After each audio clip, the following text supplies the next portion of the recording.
ရှင်းလောက်ဆောင်တော့မှာများခင်ဗျာဒီနေ့2026ခုနှစ်ဧပြီလ9ရက်ပါဒီနေ့တော့ဘူးလောက်လာရှိပေါ့ဘူးလောက်လာရှိကဟာလားအမတော်ဆန်းစုကြည်ကိုဟာလားထောင်ထဲမှာနော်29နှစ်လုံးနေပါအဲ့ထောင်ထဲမှာ29နှစ်နေတဲ့အချိန်မှာကြားမှာသွားတယ်နေနိုင်ဖို့ပေါ့နော်သူဆုတောင်းပေးပါဆိုအဲ့လိုပြောသွားတယ်နော်အဲ့တော့ तू ကသူ့ရဲ့သဘောကတော့ထောင်ထဲမှာပဲနော်နေစေချင်တော့နော်ဒီလောက်အသက်ရွယ်ကြီးမှာဟာလားထောင်ထဲမှာ20ကျော်ထပ်နေရမယ်ဆိုရင်တော့နော်ထောင်ထဲမှာပဲကွယ်လွန်ဖို့ရှိတယ်ဗျာနော်အဲ့တော့ဘူးလက်ကြီးကိုကျွန်တော်ပြောချင်တာနော်ကိုချင်းစာတရားထားပါနော်ကိုချင်းစာတရားထားပါအဲ့တော့ကိုချင်းစာစိတ်ရှိမှဒီတိုင်းပြည်ငြိမ်းချမ်းရေးရဒီတိုင်းပြည်ကြီးမှာနိုင်ငံသားပြည်သူအားလုံးဟာစိတ်ချမ်းသာကိုချမ်းသာနဲ့နေနိုင်ကြကျွန်တော်ဒါငြိမ်းချမ်းရေးလမ်းလျှောက်တော့မော်လမြိုင်စထွက်တယ်ကျွန်တော်ပြောပါတယ်နော်ငြိမ်းချမ်းရေးရအောင်ဆိုကိုချင်းစာစိတ်ရှိရမယ်နော်သူလည်းအသက်ရှင်လို့လည်းငါလည်းအသက်ရှင်လို့လည်းလူတိုင်းကအသက်ရှင်တာနေထိုင်ဘူးအဲ့လိုသူလည်းအသက်ရှင်လို့လာပဲငါလည်းအသက်ရှင်လို့လာပဲဆိုတော့ကိုချင်းစာစိတ်ရှိဘယ်သူမှတယောက်ကိုမတတ်ဘူးဆိုလို့ကျွန်တော်ပြောခဲ့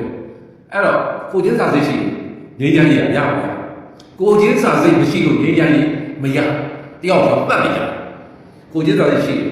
နိုင်ငံရေးပြဿနာနိုင်ငံရေးနည်းလည်းမရှိဘူးဘယ်သူမှတယောက်တော့မတတ်ဒါကိုကျွန်တော်ပြောခဲ့အဲ့တော့အသက်ရှင်နေတဲ့လူတယောက်ကအသက်ရှင်နေတယ်လို့လေအဲ့အသက်ရှင်တဲ့လူတယောက်ရဲ့အလိုချင်ဆုံးကလည်းလွတ်လပ်မှုပဲနော်ခင်ဗျားထောင်ထဲမှာထဲလာပြီးတော့ဟာလားခင်ဗျားကိုဘယ်လိုပဲကြွကြွဘယ်လိုပဲပြပြခင်ဗျားမနေနိုင်ဘူးထောင်ခန်းကြီးလေးထဲမှာထောင်ထဲမှာဘယ်မှမသွားရသွားနေတာလည်းမသွားရဟုတ်လားဖုန်းလည်းမသွားဘူးခေတ်ဆိုဟုတ်လားနော်ပတောက်နေရခရခက်လဲဆိုတာထောင်ထဲမှာတစ်နှစ်တာဆိုတာပတောက်ရှည်ကြလို့လဲဆိုတာနော်ခင်ဗျားလည်းသိပါနော်ခင်ဗျားလည်းထောင်ထဲမှာအစိတ်ထောင်ဟုတ်လားတိုက်ရှိတိုက်ကူမှာခင်ဗျားနေခဲ့ဘူးလားပဲနော်ခင်ဗျားလည်းသိပါတယ်သိရင်ခင်ဗျားကိုချင်းစာလေးကိုချင်းမစာမနာခင်ဗျားဘာဖြစ်လို့ဟုတ်လားနော်ထောင်ထဲမှာ29နှစ်လုံး20လုံးထပ်နေပါဆိုပြီးခင်ဗျားပြောတယ်နော်ခင်ဗျားပြောတယ်ဒါခင်ဗျားအဲ့ဒါကြောင့်ခင်ဗျားကိုချင်းစာစိတ်မရှိတဲ့လူတွေကြောင့်ဒီတိုင်းပြည်ငြိမ်းချမ်းရေးမရဒီတိုင်းပြည်ဒုက္ခရောက်နေတာအဲ့နားလေဟမ်အဲ့တော့အဲ့ဒီကိုချင်းစာစိတ်မရှိတဲ့ထဲမှာခင်ဗျားလည်းဟုတ်လားခင်ဗျားတို့သမ္မတဦးမြင့်ကတရားစနစ်ကကြီးတယ်ဟုတ်လားဖမ်းလို့ဟုတ်လားခင်ဗျားထွက်ပြေးပြီဟုတ်လားခင်ဗျားဝရမ်းကြီးဖြစ်တာတော့ကောင်းပြီတော့ထောင်တရားမှသူဝရမ်းကြီးဖြစ်ကောင်းပါနော်အဲကျွန်တော်လည်းသမ္မတဦးမြင့်ကတရားစနစ်ကကြီးထုတ်ပြီးတော့ဖမ်းခိုင်းတာပဲနော်ကျွန်တော်ကြတော့ငါပြစ်မရှိဘူးငါရေးထားတာလည်းတိုင်းပြည်ကောင်းအောင်ငါရေးထားတာပဲဘယ်လိုလုပ်ပြီးနိုင်ငံတော် GDP+ ကျွန်တော်ဖမ်းခံလိုက်ကျွန်တော်လည်းခင်ဗျားတို့ကိုကြိုသိတာပဲကျွန်တော်ဘာလို့ကြိုသိတယ်ဘာလို့ကြိုသိလဲဆိုရင်ကျွန်တော် friend တွေအများကြီးကျွန်တော်လာဖမ်းတဲ့လူတွေကျွန်တော် friend ပဲကျွန်တော် friend တွေကျွန်တော်အဲ့ဒီ friend တွေတော့ကျွန်တော်နီးနိုးနဲ့ကြိုပြောတယ်ကျွန်တော်လာဖမ်းတဲ့လူတွေလားနော်တော့ကျွန်တော်မပြေးဘူးနော်ခင်ဗျားတော့ပြေးလိုက်ဒါခင်ဗျားပိုင်ပါနော်ခင်ဗျားပြေးလိုက်နော်အဲ့တော့အဲ့ဒီကျွန်တော်တို့ဖမ်းခိုင်းတဲ့သမ္မတသမ္မတဦးဝင်းမြင့်ပေါ့အဲ့တော့သမ္မတဦးဝင်းမြင့်ကလည်းဒီလူကလည်းကိုချင်းဒီပေါ့ပေါ်လည်းကိုချင်းစာစိတ်မရှိဘူးသူကိုယ်တိုင်လည်းတစ်ချိန်ကအကျဉ်းသားဖြစ်ခဲ့တာပဲဟုတ်လားဒါမှမဟုတ်ဆိုလည်းသူကိုယ်တိုင်လည်းအကျဉ်းသားပဲသူ့သားလေးတော့မှသူအကျဉ်းသားဖြစ်တဲ့ချိန်မှာသူ့သားလေးအသက်15နှစ်အသက်ဆုံးသွားကျွန်တော်လည်းသူဖမ်းခိုင်းလို့ကျွန်တော်အကျဉ်းသားဖြစ်တဲ့ချိန်မှာကျွန်တော်သားလေးစကူ15နှစ်လောက်တော်တော်လေးကိုစိတ်ပဲဆိုင်ရာစိတ်ကြဝေဒနာတွေဖြစ်ပြီးတော့နော်စိတ်ကြမ်းမှလည်းစီးတက်ခုလိုက်ကျွန်တော်လွတ်လာတယ်ချိန်နီးလာနော်အဲ့လိုဖြစ်ခဲ့သူကိုယ်တိုင်လည်းအဲ့လိုကိုချင်းစာလေးမရှိဘူးသမ္မတအဲ့တော့သမ္မတဦးမြင့်ကိုလည်းကိုချင်းစာလေးမရှိ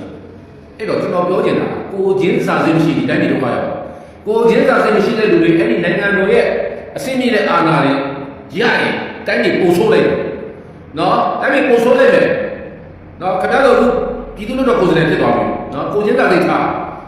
အေးအဲ့လိုကိုချင်းစာလေးမရှိတဲ့အဲ့ဒီသမ္မတဟောင်းဦးမြင့်တို့လိုသမ္မတဖြစ်တော့ခင်ဗျာတိုင်းပြည်ဒုက္ခရောက်သွားတာပဲစိတ်ကောင်းမှမရှိတာတိုင်းပြည်မှာတကယ်အကြက်တက်ဖြစ်လာကြတော့ခါကြတော့ဟုတ်လားနိုင်ငံသားပေါ်ကိုချင်းစာစိတ်ဆိုတာမေတ္တာစိတ်ပဲနော်မေတ္တာမထားနိုင်တော့အဲဒီသမ္မတဦးမြင့်ကိုယ်တိုင်ကဘာမှဟုတ်လားဖြစ်ကြတဲ့ပြဿနာတွေကိုမဖြေရှင်းနိုင်တာမဖြေရှင်းနိုင်တော့မေတ္တာတရားနဲ့ဖြေရှင်းရအောင်ရအဲ့တော့သူသမ္မတပဲသူနိုင်ငံတော်သမ္မတပဲ အဲ့ဒါကျွန်တော်ပြောချင်တာအဲ့ဒါနော်ခင်ဗျာကိုချင်းစာစိတ်မရှိဘဲနဲ့အမအတော်ဆောင်သူခင်ဗျာမပြောနဲ့နော်ခင်ဗျာကိုယ်တိုင်ကနော်ထောင်ကြမှာကြောက်ပြီးခင်ဗျာကိုယ်တိုင်ဝရမ်းပြေးဖြစ်နေတာလေသမ္မတဦးကြီးကခင်ဗျာတရားနဲ့ဆက်လက်ကကြီးနဲ့ထုတ်တော့ခင်ဗျာပြေးတာလေနော်ပြေးတာနော်ပြေးပြီးတော့နောက်မှအခြေအနေကောင်းတော့မှဟုတ်လားဟိုရွေးကောက်ပွဲကိစ္စနဲ့ဟို NLD ဆိုရတဲ့တပ်မတော်နဲ့အဲ့လိုဖြစ်ကြတော့မှခင်ဗျာအခြေအနေကောင်းပြီဆိုပြီးတော့ခင်ဗျာအဲ့လိုဖမ်းခံလိုက်တာလေခင်ဗျာထောင်ထဲမှာဟုတ်လား3-4 လလောက်ပဲနေရတယ်ဟုတ်တော့ဟုတ်လားခင်ဗျာပြေးနေတာဆိုပြီးတော့ရှေ့ကြီးဖြစ်လို့ခင်ဗျာဝရမ်းပြေးပေါ်ရတယ်မှန်တာပေါ့ခင်ဗျာထောင်ထဲမှာနေရတာဆိုဝရမ်းပြေးဖြစ်တာပုံကောင်းတာပေါ့ဗျာဟုတ်တော့အဲ့တော့ခင်ဗျာအဲ့ဒါဆိုခင်ဗျာကိုချင်းစာတယ်ဘာလို့အမတော်စားစုကြည့်ကိုချင်းမစာမနာခင်ဗျာပြောနေရတာလေနော်အဲ့တော့ကိုချင်းစာစိတ်ရှိရဲ့ဟုတ်လားနိုင်ငံသမ္မတနိုင်ငံတော်ကြီးခဲ့ဆိုတာအကျဉ်းသားတွေလွတ်ပြီးမှာပဲနော်ခင်ဗျာပြောရရာဇဝမှုဖြစ်လို့ဟုတ်လား